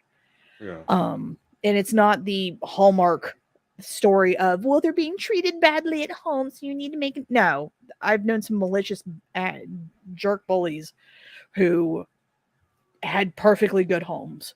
So it's not that They're it's cowards. Yeah. But the issue is that teachers, and I say this as someone whose grandmother taught for 30 plus years, teachers are just getting lazier. They don't want to do anything. They want to Show up get paid. They want to have TikTok videos where they show themselves and their class is talking to them like they're part of the group.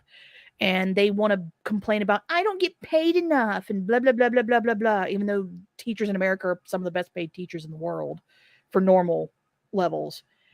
And it's just the teachers could have stopped this. Because you can't tell me because I've seen the video that none of them heard that. I know what lockers sound like when you hit them. There's no way in heck that a teacher didn't hear that. Well, And that's why I was focused on the reaction to it. Like either that kid, that soy-infused young man who looked like he was going to burst into tears. Well, that's the other issue, is that it's the ones that look like that do that crap. Because those are some of the worst bullies. It's not the big scary dudes or the really prissy pretty girls who are in the popular group. I almost never saw the popular group bully when I was in high school. The ones I saw were the soy boy of a certain sexual lean, and they were the most vicious and malicious, degrading pieces of human garbage. And that's the thing of like, that's the other problem, is that they're not going to go after the real bullies, because the real bullies aren't blonde hair, blue-eyed, rich white people. And that's the other problem, is that I was the in-between Prospero. That doesn't happen anymore. Yeah. but it's one of those things, like, and one of the ironic things that actually helped make it so bullying didn't happen as much in my school is because we were a school of over 3,000 kids. In order to find the kid you were going to bully, it took work, and bullies are inherently lazy, which is also kind of helps. But it's the teachers and the it's like, I want to say it's the upper administration's fault, but they can't do anything if they're not being told. So it's the teacher's fault in my eyes. I can't blame teenagers for not going to it, because how many teenagers walked by when she was getting bullied and didn't say a dang thing? How many are all standing there at that fence? Oh, they were too busy filming. Yeah, that's my issue. Is like, well, they need to be taught not to bully. Well, how about you get in the way? Oh, wait, that's right. Then you may get bullied, and God forbid that happens.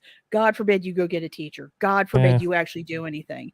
And I think that's the problem. I think social media is a problem, but I think it's a lot of people are so terrified of drawing attention to themselves. It's not attention that they want, that they just stand back and just let stuff happen and just live video. Now, there's some stuff recently that I've started to see that some people are starting to change, but yeah, this is a teachers and the student problem. Now, there's always the fact that some people try to blame the families, where it's like, well, why didn't you notice? It's like, if a teen shuts down and they don't want to talk to you, it's harder than pulling teeth out of a crocodile. It's not happening. And yeah, it's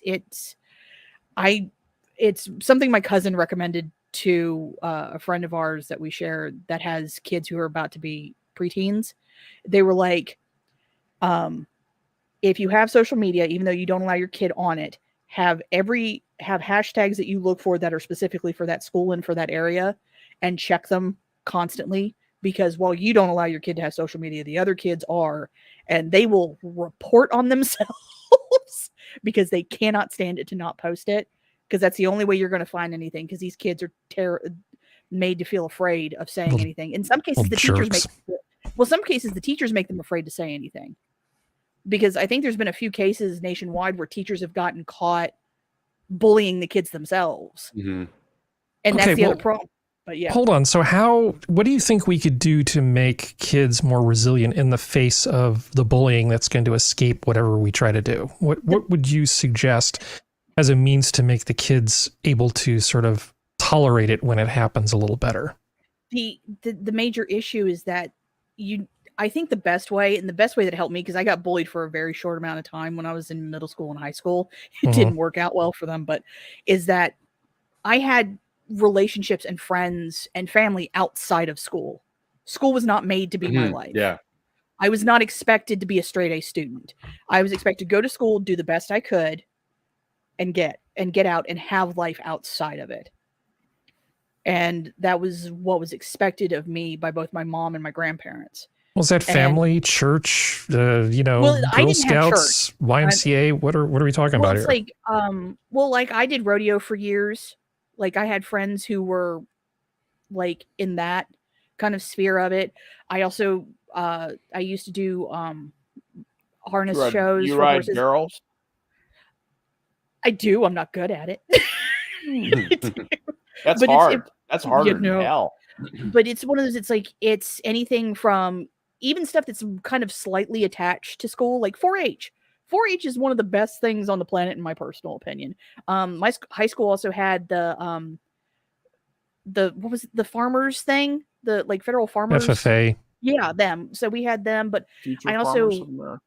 like I also have family in a lot of different parts of the country. So like in the summertime, I'd go visit other family members, and I've also moved a lot in my life. So I don't put a lot of credence in school, and I think that's the biggest thing that kids need to be taught. It's lovely if you have your friends from elementary, middle school, and high school when you get older. That's wonderful. But that doesn't mean they're going to be your friends for the rest of your life, and you need to understand how to make friends outside of it. So be well-rounded and have a life that isn't 100% contingent on the high school experience. Yeah. Okay.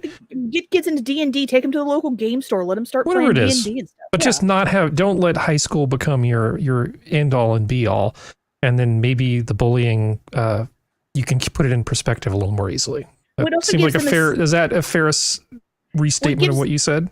Yeah, but it also gives them a safe place to talk to someone else who may help convince them to talk to their parents to get the help they need. Because that's sometimes all it takes is, because I've been that friend where I'm like, you need to tell your mom. Please do, or I will do it. Because I threatened one of my friends once. I was like, if you don't tell him, I'm giving you 72 hours. If you don't tell him, I will. We're still friends, so that should tell you something. But it's like they need to have a place that they think that they can go to say something, because I hate to say it for parents, but you're not always going to be the safe space, because they don't know how you're going to react, because they've been told by friends or seen TV shows or movies where parents blow up, and then they think that's how you're going to be, and then it's not how you are. Humans are social animals, and part of raising kids is there's going to be a point where the parents are not their whole world, and there's things that the parents can't really do. They can't save the kids from everything, which is why I sort of raised the question. But speaking of safety and kids and stuff, you like the CDC, right? That's your tax dollars being well spent, Serenity? Woo! Okay, so I thought we might take a look at. They're hot. So they're trying to help people be safer when swimming, and there's the whole talk about like water parks and recreational safety. So there's a series of posters that they've made up, that are supposed to help people stay safe in the water. There's a lot of stuff about kids apparently crapping themselves in the pool. I'm not entirely sure why that happens quite a lot. That happens quite a lot. Yeah. Badly, but it does. Because it seems to me that this is not good. This one in particular strikes me as being just plain wrong. Don't leave your mark at the pool this summer. Is that a furry with a tail? Yeah, probably. That's probably what that is. Let's see. Are there any others? Yeah. So, more advice from the CDC: diarrhea and swimming don't mix. If you wouldn't do this, then why would you do this? Well, that's a good point, CDC. Thanks for helping with all the obvious things, like don't do that. Let's see. There's this one that I really particularly like. We also have marks on like electric boxes: do not put your bare hand in it. So people are stupid. So this one I love. What's in your cannonball? Pool chemicals kill most germs within minutes, but some live for days. So hair, 10 million microbes. Spit, 8 million microbes in a single drop. Hands, 5 million microbes. Poop, 140 billion microbes. Be afraid, be very afraid. Skin products, sweat, pee, ugh. All the things that are in the pool. All the things that are on from a microbiological standpoint, there are a lot of things on that chart. Some of them are fairly serious. If you touch it, you need to cleanse that affected thing. If you touch a bunch of poo, you're going to get a bunch of bowel flora on your hand. You got to do something about it immediately. If you touch your hair, you're not going to get anywhere near the number or seriousness of the types of pathogens. Hair is very mixed kind of environment. Has a lot of different variety of bacteria up there, and other kinds of organisms. And the gut bacteria tend to be one of a few types, really, and they tend to be very concentrated and very virulent and very good at competing with aerobic bacteria. So yeah, I agree with you, Skep. Obviously, people should know touch poo. Oh my God, it's dirty. You shouldn't do that, and you should clean up. That's kind of like, to me, it just seems like, common sense. I know that's kind of a loaded phrase these days, but these posters are reminiscent to me of certain posters I saw not too long ago from countries like Germany and France and Sweden. You shouldn't, how can I put this? I love grape soda. You shouldn't force grape soda on people. Women are people.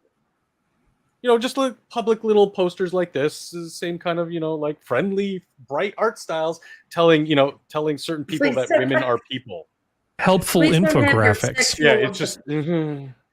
Please don't have your sexual emergency in our pool. Yeah, I have a Swedish government thing somewhere. It's a booklet on immigrant sexuality. It is probably not going to show up on this show ever. No. But be that as it may. Oh, I know what you must. I know what you're talking about. So yeah, we both do.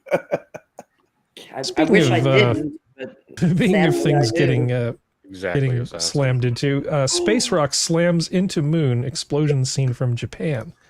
Let's see. Well, we can get rid of frosted glasses comment. Yeah, go wait. Okay. And let's see. Let's kill the sound because we do not need the sound. So bottom left. Look at the bottom left corner. Bing. Yeah. Ta-da! Now, cool. to be fair, if I was looking at the moon through one of my telescopes and I saw something like that happen, I would be very, very excited. Yeah. Because I'd be like, wow, I was just happened to be looking at the moon when something crashed into it. And I would think that I was like such a lucky boy because I saw this thing. What happened was, telescopes around there are telescopes that do nothing but look at the moon. And those telescopes went, something happened that doesn't normally happen. And, that was reported, I'll bet, almost instantly. Yeah. Danger, Will Robinson, danger. On that angle, just for some reason, it looks like a photo of a macaron. Kanagawa Prefecture. Yeah. Well, I saw this, and people were making kind of a big deal out of this, but let me... spaceport coming to life. Let me tell you a little bit about...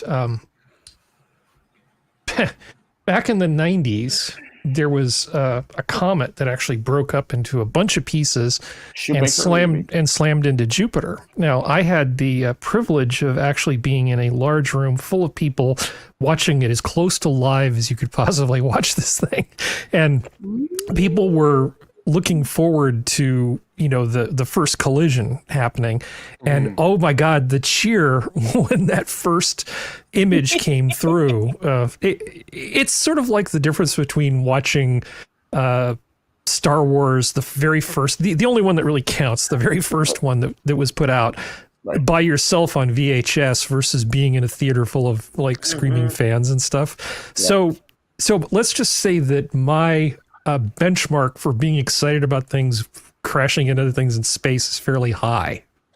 Yes. Because Shoemaker leaving 9, this comet that crashed, let's just kill the sound here.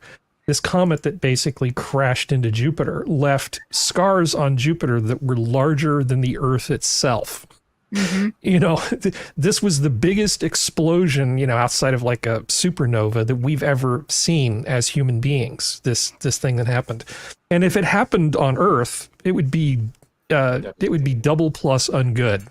It would not be a good thing at all. No, that could be extinction. Yeah, so essentially the gravity of everyone. If it were the size of Earth, I think it would be an extinction. Yeah. It would definitely give us school bullying would be the least of our problems. Let's put it that way. As it should be. Well, you know, the Tunguska event was probably just a fragment of a comet, kind of like this too, and but that was nothing compared to what happened here with Jupiter. So this thing happened. Now you can't really see that much. So, gosh, which one was it? Galileo was on the way to Jupiter when this happened. Now, it wasn't at Jupiter, but was on the way. So some of the best pictures we got either came from the Space Telescope or from the Galileo probe en route to this thing. And it was pretty amazing because we had all these images later of these scars and just how fast they sort of healed up on the surface of the planet. I mean, we learned a fair amount about that because essentially something just mixed all the stuff up that was there. This is a visualization that sort of shows what happens a little bit more clearly. Sorry, I can't make this too much bigger. Let's just do that. Can you see it clearly enough? Oh, we should probably go full screen. Yeah. So you can see in the bottom right corner all the fragments of the comet after it had been basically torn apart. And they just, over the course of a few days, just slammed into Jupiter. And every single one of these was like the, you know, more than the THUR bomb going off. This is like an amazing thing. Everyone was actually, the average size was about like 100 million. So about like two THUR bombs. Yeah. Each one. That's the THUR bomb was the biggest thermonuclear device that's ever been exploded in the atmosphere. Okay, Earth. they already verified the Tunguska event was an airburst. Well, we know it's an airburst, but whether it was a meteor or a comet fragment, I think it was more of an icy body based on the debris. We don't really see a lot of nickel iron stuff interacting with the soil in Tunguska. So if it's verified, I did not get that memo. I remember it sounded like, it didn't sound like one. Yeah. So there was a video that Undoomed put out where he was talking about Jupiter. And one of the big things that people like to say about Jupiter is that it's sort of protecting us. It's like the linebacker that protects Earth from all the crap that's coming in from the outer solar system. I remember hearing that theory, yeah. Yeah. Well, that theory doesn't really hold up to examination. So there was a study in 2016 where they basically did a bunch of simulations, because I think in a previous episode I talked about these things called centaurs, which were icy bodies that existed between Jupiter and Neptune.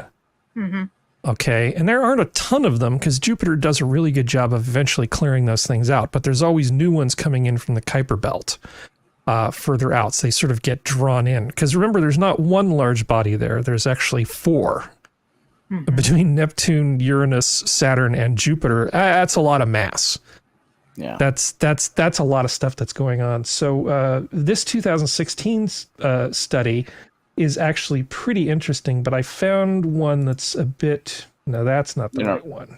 This one, okay. It's a little bit newer. This is a paper from 2002 from the Astrophysical Journal, The Transformation of Centaurs into Jupiter Family Comets. So what they actually did was they modeled what's a six-body problem. So, you know, you've got four gas giants, and you've got that should be easy to solve. Yeah. So going forward to the results overall, so they had test particles in the simulation that they put together. So out of 22,625 test particles, 8% basically didn't go anywhere. 2% of them hit Jupiter, 1% hit Saturn, 2% of them evolved into basically short period comets near the sun. 10% basically got kicked out past Neptune. But they found that 12% entered the asteroid belt. Essentially, Jupiter is just mixing stuff up all the time, but a bunch of these things get drawn into the inner solar system. So Jupiter, if anything, may be blocking a few hits, but he's also like grabbing a few and saying, that's okay, you just head on down to Earth and cause some havoc. He makes as much trouble as he stops, in my opinion. he makes as much trouble as he stops, but the good thing about that is in the early universe, you know those things called the ocean? Mm-hmm. A lot of that water probably was flung at us from Jupiter, by Jupiter pulling icy bodies from the outer solar system at us. True. Hitting us and then melting because of our proximity. We would just be a big ball of rock with no oceans if it wasn't for Jupiter in all likelihood. Yeah. Which would mean no life and no double down. We'd be in the moon. I like what Cannibalistic Wizard said. What did he say? Okay. Which thing? The one right above Frosted Glass. This one. Yep. It's community service of the best kind. Exactly. Good Jupiter. Yeah. Good little whore. You draw the short straw. If you see any kids that look disgruntled, do them a solid. Take one for the team. Consider that the gravity effect on the celestial objects doesn't necessarily have to mean the celestial object has to intercept them, but because of the different pulls, it can redirect things harmlessly away from the center. If that makes sense. Yeah, well, yeah, a lot of things happen, but the Jupiter comets are basically comets that sort of their furthest point from the sun is near Jupiter, and their nearest point could be, very near the sun, which puts them in Earth is kind of between those two things. So the fact that Jupiter does create a not insignificant number of these comets is a big deal. And the way in which they actually create these comets, this paper, I put the link here, goes into excruciating detail talking about all of the different ways that the gravity of Jupiter can cause this sort of thing to happen. But I think it's cool. I mean, this is a good use for computers. I mean, I know Jar Jar Binks was, cutting edge technology, but I'd much rather use those cycles for something like this. I'm with you, Harry. Why not both? Yeah. Why not both? Exactly. This body problem easy to solve. Yeah, it's actually fine. It'll be fine. So talking a little bit about California, there's a new bill that's being put forward. What they're talking about doing, and try to hold your mirth for a bit here, Skep, is they want to make it easier for builders to convert commercial office spaces into housing. Wait, what? Yeah, because that's an easy thing to do. If you think about like an apartment building, you've got sort of like the wet wall and all of the services that go through to do the ventilation and stuff. Right. And that's totally different than what you would do. Got to replumb everything. It is a non-trivial sort of thing. So state lawmaker in San Francisco is introducing a bill that would make it faster and easier to convert office buildings into new apartments and condos.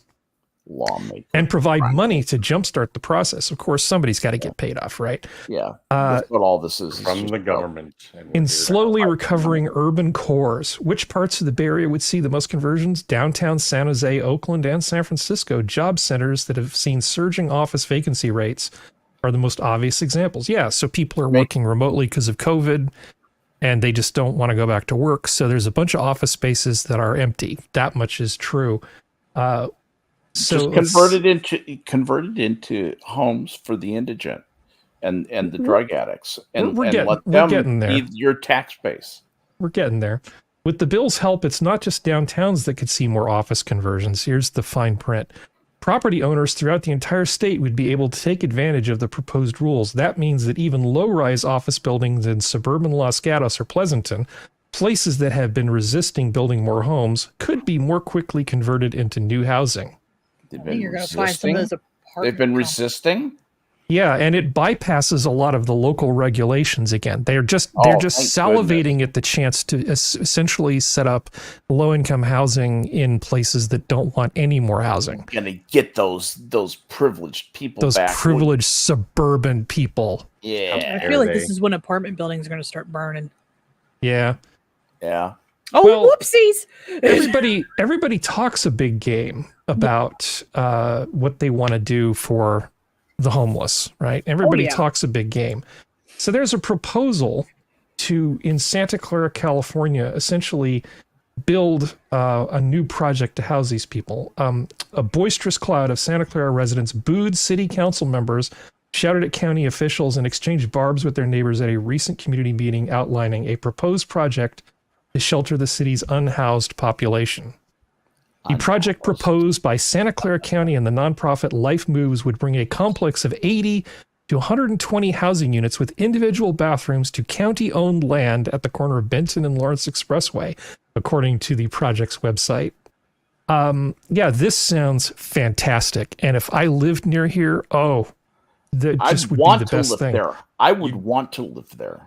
So you don't want saying, favelas, Harry? This is how you get favelas. Favelas saying, are great. They're saying that it's going to be a great thing. It says when the government owns the property, you don't have to pay for it to source it from the regular market, says Consuelo Hernandez. Don't care. So if we wanted to buy the same property in the city of Santa Clara, it would cost them $10 million, and that would take money away that we could invest in services. Or conversely, you could sell that property for $10 million and somebody could build a business that creates jobs on it. Just saying. Yeah, you could always do that. No, they'll just make chicken sandwiches, and that's why capitalism is evil. Yeah, but I mean, you do need, if there are people that actually would benefit from something like this, okay, so we need to set up some kind of low-income housing along with work for the low-income people. Well, more like a full-on rehab program to actually sort of help people. But why does it have to be in the city limits? You know, until they're actually going, like, working in a job where they have to be near transit or something. It could be in cheaper land outside the city. This is prime real estate we're talking about here that they want to turn into 120 low-income housing units. Just so they can get money from the federal government. That's the best kind. That's the only way to get property values down. Yeah. You it works like a charm. And it's brutally effective at really just pulling off the premium on properties and really getting it cheap for everybody. It's better for everybody to have less expensive property. Yeah, it's like it's like they want to run the really rich people out of California. Like, it's just more and more this what stuff feels like. Well, this is more of the NIMBY thing. This is sort of a lot of these people, I'm sure, think that something should be done, but as soon as it ends up being in their backyard, they don't want any part of it. No. Which when it comes to the low income housing, we have a whole 60 plus years of history showing, the neighborhood will be just fine when we put the low income housing people. Oh wait, no, it won't. No, I know a guy who got into low income housing. He actually, I mean, he's a good dude. He studied to be an electrician, finished all of his courses, got all of his licenses, and then decided he didn't want to be an electrician. Okay, his call, right? Yeah. So he ended up becoming a security guard, which means he gets paid nothing. Yeah. You know, not enough money to pay Silicon Valley rents.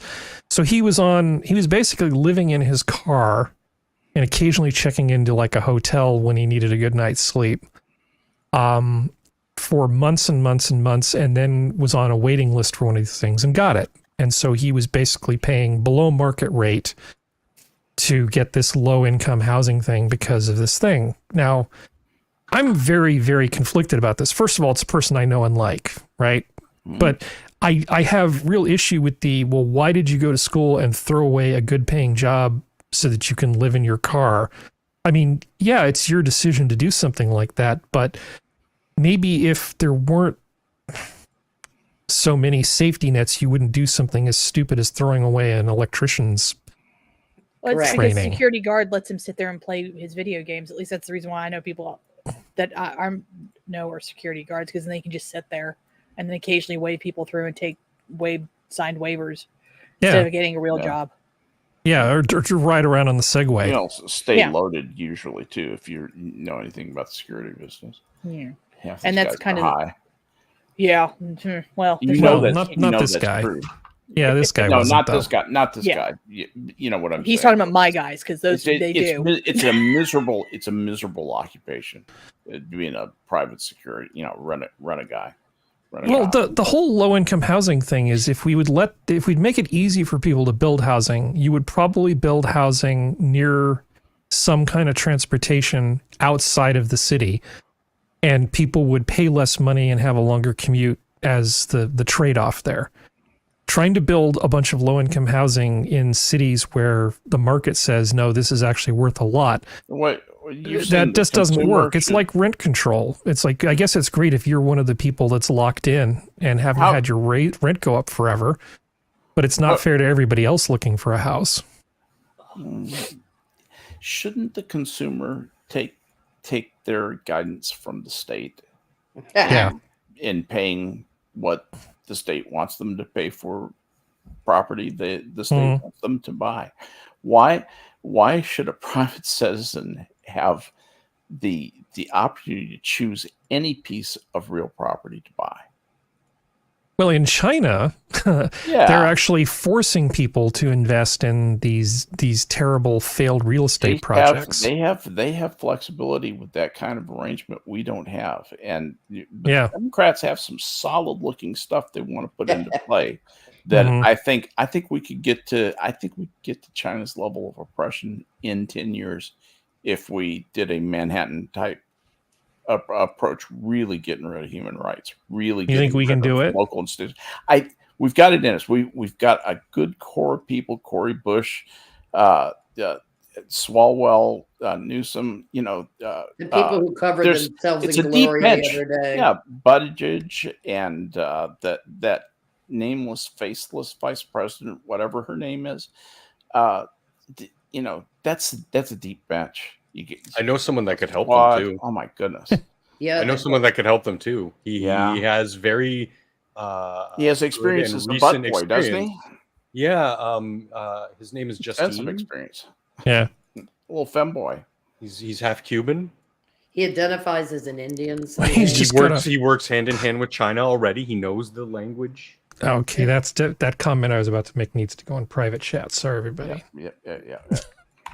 But don't worry, he most certainly is going to investigate himself and find himself blameless.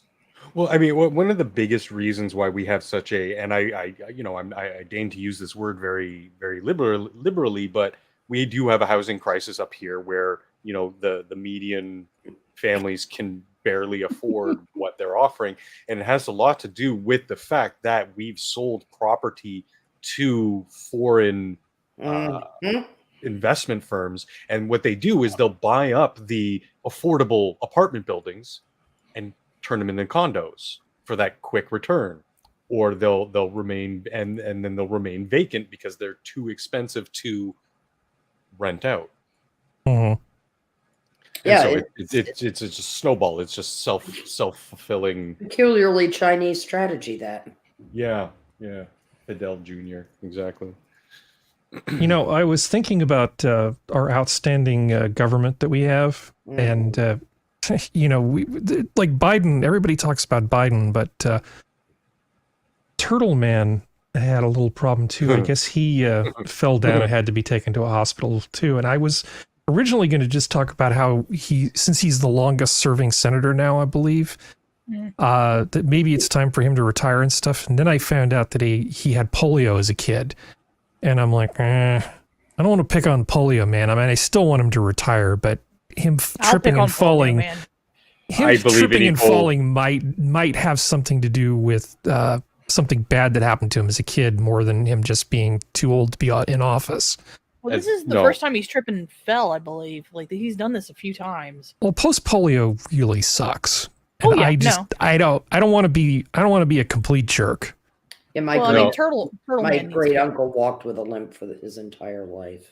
Yeah. And post polio is very sad, but like Turtle Boy needs to go and Fetterman needs to go too. Yeah, Fetterman and his lovely wife. What? Wait. Why can't we be thinking about Fetterman for as a replacement for Biden as president? Yeah, he's younger. He's young. He's freshly elected. He's as articulate. Yeah, he's fresh. So he's face more articulate right now, and he is more articulate. He's much more focused in, and he's in better health. That's the big key than Biden. I believe in equality, and as a fellow cripple, I demand to be treated like anybody else. You make fun of me just as much as you would the next person. So, I mean, if Yertle goes to Washington Falls, then have a laugh because he's an evil son of a. I'm a turtle. Oh, I'm a turtle. Turtle. Am I not turtly enough for the Turtle Club? Do any of you guys remember they used to have like these ads for art school in quotes where Yes, you know if like, draw like this on a, turtle or this like parrot, on a matchbook yeah, or in the or back a of a pirate, comic book or something. pirate, If you can draw this, you could make big money in the art world. You know, just draw a picture of Mitch McConnell and send it to 1-800 I'm a turtle. Yep. Yeah. It's pretty funny. I may, because some of the things that I did when I was younger, I like to think of them as hazing. I suppose they might loosely be considered bullying, though. Yeah, It's the same kind of thing. It's not meant to be overtly violent or permanently damaging physically. It's for me, bullying is. Okay, you're making fun of this guy because he's got funny-looking curly hair. Or you're making fun of this guy because they're short, or this person. Like it's ribbing, and it helps you develop that thicker skin. If it crosses that line, I know personally, I was heavily bullied. I normally just let it slide. I'm like, I don't know you. I don't care about you.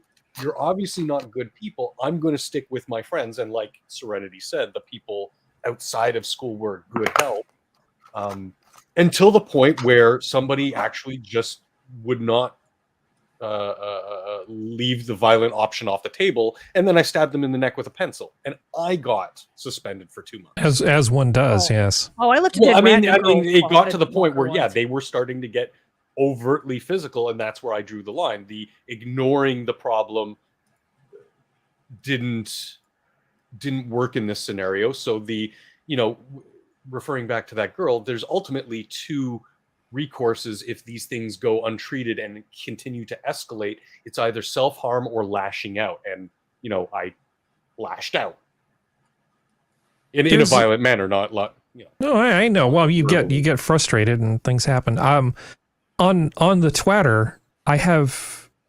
Maybe it's because I was looking at mugshotties for the show, but they started suggesting to me this channel that's nothing but people in high school and junior high school getting in fights. Yep. So it's just videos of kids just beating the hell out of each other in public schools. I still remember, sheltered little Harry hitting 7th grade and going off to junior high school and having never seen anything quite like this before. And I saw these two Hispanic girls who were very much worked up into a lather in this altercation where they were aggressively trying to rip each other's hair out, and I'm like, oh no. Oh no. What fresh hell have I fallen into? My life was so fantastic before, and now there's people literally trying to rip each other's hair out. It's like, oh no. The only thing worse than 2 Latin girls fighting or 2 black girls fighting. That's the only thing worse. I have to take your word for it. That's just not part of my local color, if you get my drift. Racist. No, I'm kidding. No, you're much more in the Latinx area. Yeah. That's why we have really, really good Mexican food here in Central California. Do you have Latinx food? We do. We do. I love Latinx food.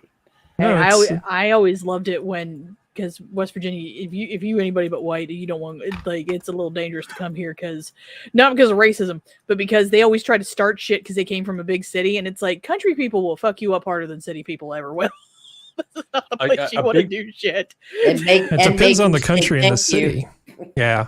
And a big part of the problem is the fact that these videos do get posted, they do get a lot of traction, and thus they are monetized. And so there's an incentive to keep doing this stuff and not interfere and just be a bystander and film it and profit from it. Yeah, there's also a pretty deep-seated sociopathy. Yeah. Too. Yeah.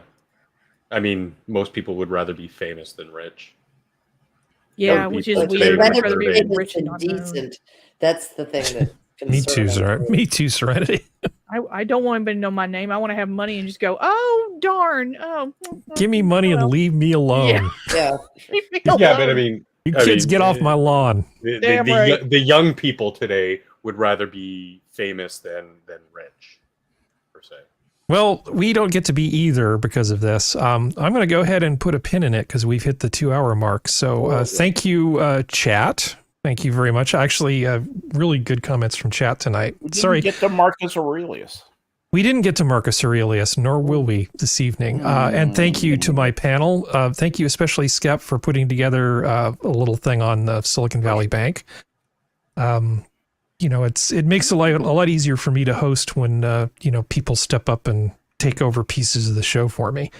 Anyway, with that, the zoo is closed. Good night, everybody. Good night, everybody. Right.